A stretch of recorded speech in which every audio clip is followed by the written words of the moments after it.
balance on a daily basis and still find space to feel proud, to have pride, and to carry on celebrating no matter what.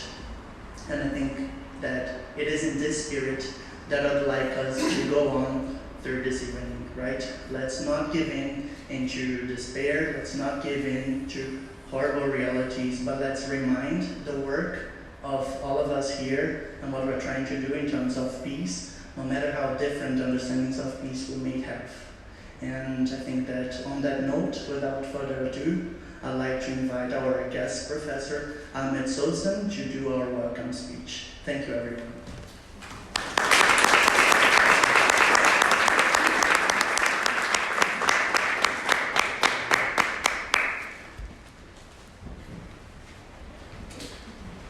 Still old school. I write stuff, and let me share two anecdotes, impromptu.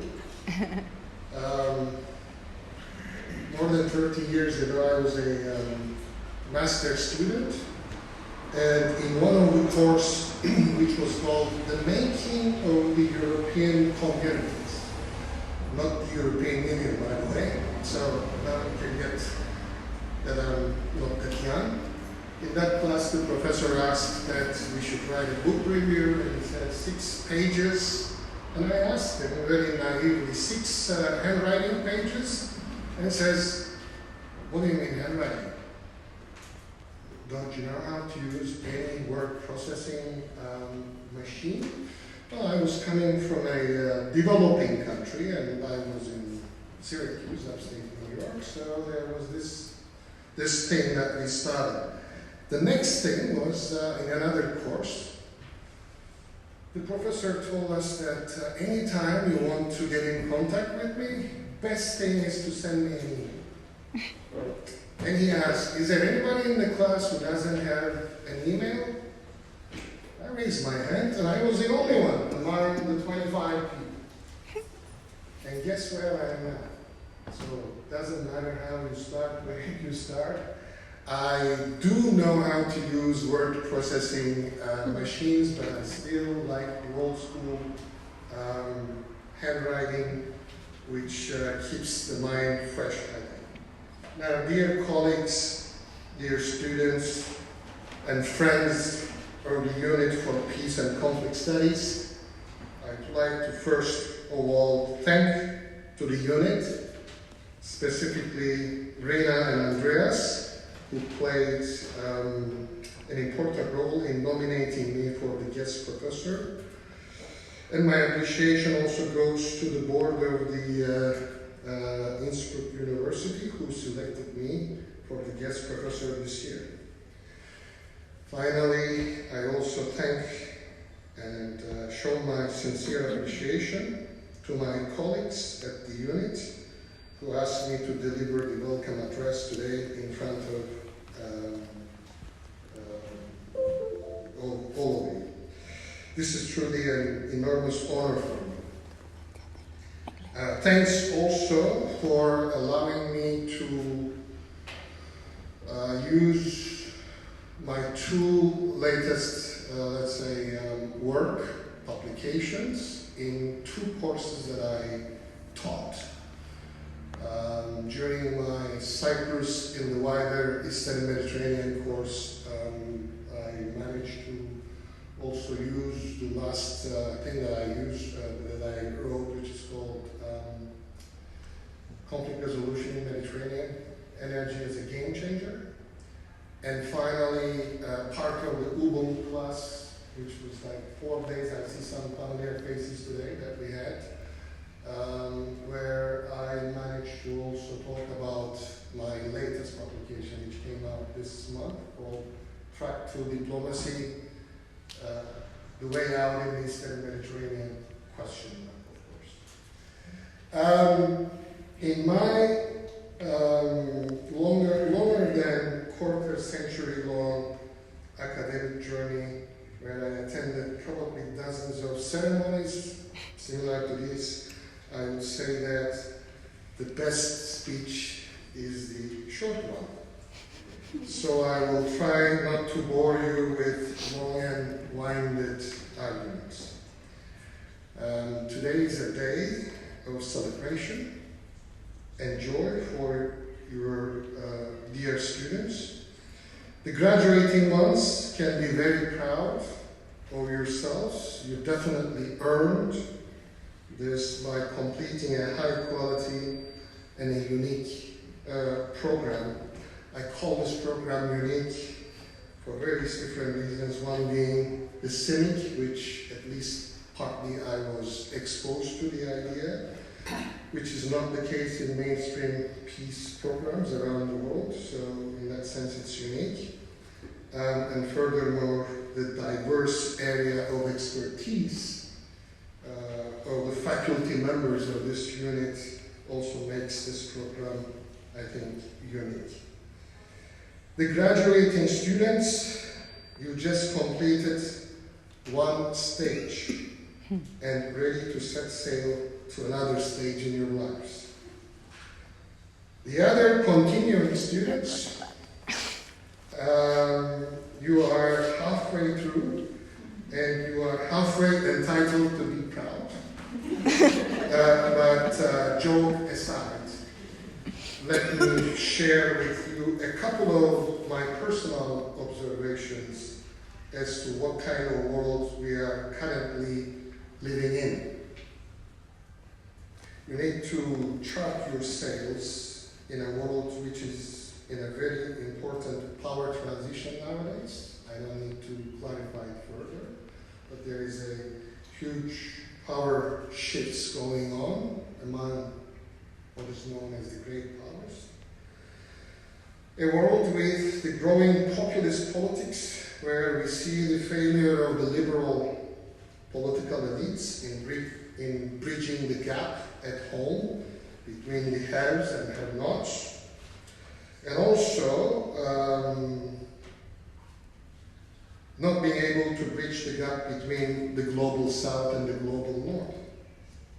As a result, we see more radical movements, and I put radical within quotation marks, such as rise of extreme nationalist parties gaining ground all over the world, followed by global democratic backsliding everywhere. I won't even talk about the climate change or irregular migration or the unprecedented journey where this AI, artificial intelligence, is going. These are all challenges. The power transition also makes it possible for the eruption of armed conflicts in many parts of the world, which Video alluded in his speech. But don't despair. As I said, today is a day of celebration. But this brings me to you, your relevance as students of peace and conflict studies. The current world requires the involvement of people like yourselves in all levels of peace building and conflict resolution. Among the 8 billion people in the world, whether you like it or not, you are the crème de la crème.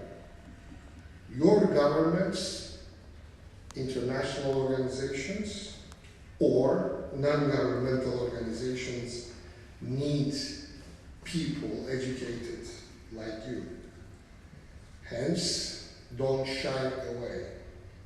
Do not hesitate to be politically involved, and do not hesitate to voice your opinions. 2 anecdotes from my own education and career, and before I conclude. It was more than 30 years ago when I was a master student like you, and one of the reading that was very fresh out of press that we were supposed to read was Huntington's Clash of Civilizations. And I remember after reading the first 1 or 2 pages, I threw it away. I felt like puking on it. But you might ask, why were you so angry? I was angry because that particular article got published in Foreign Affairs. Whether you like it or not, is a very influential journal. And it is read widely by decision makers. Here is the thing. Is it ideas which shape world events, or is it world events which shape ideas? There is that debate. And in my opinion, it's both ways. 30-something years ago, as a master's student, I felt like why I was angry was that I saw that Huntington had a very faulty, non-scientific definition of civilization. Based on all these faulty lines, he makes an argument, and I felt like this can be a self-fulfilling prophecy because it will be read by main decision makers, and that once an idea is presented, it does influence people, and hence world events. And unfortunately, whether we like it or not, based on faulty and non-scientific data, Clash of Civilization became almost like a self-fulfilling prophecy in the later years, whether we like it. The second thing. I'm coming, and my students, they know because I kind of boasted in the class before. I'm coming from the discipline of international relations. And the discipline of international relations was created right after World War I. And it has a very honorable purpose.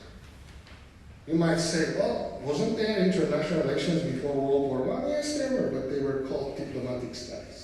But the discipline itself was established after World War I for the purpose of scientifically studying to find how we can prevent wars happening. Still, I get tickled. I feel so honored that I'm actually I wouldn't say soldier, but a student of this field, or a soldier, or whatever of this field, because I think it is very honorable. And when it comes to your field, peace and conflict studies, it is even more obvious that there is an honorable mission on how to solve conflicts, or before how to prevent conflicts happening. So, never forget the mission of your discipline. And, final words, believe in yourselves. Peace is possible. All we have to do is we start from one community at a time. As Sergio Vieira de Mello, some of you are, I think, familiar who took the Ubuntu class, where we watched this documentary. Remember what he says? Out there in the field is where you are needed.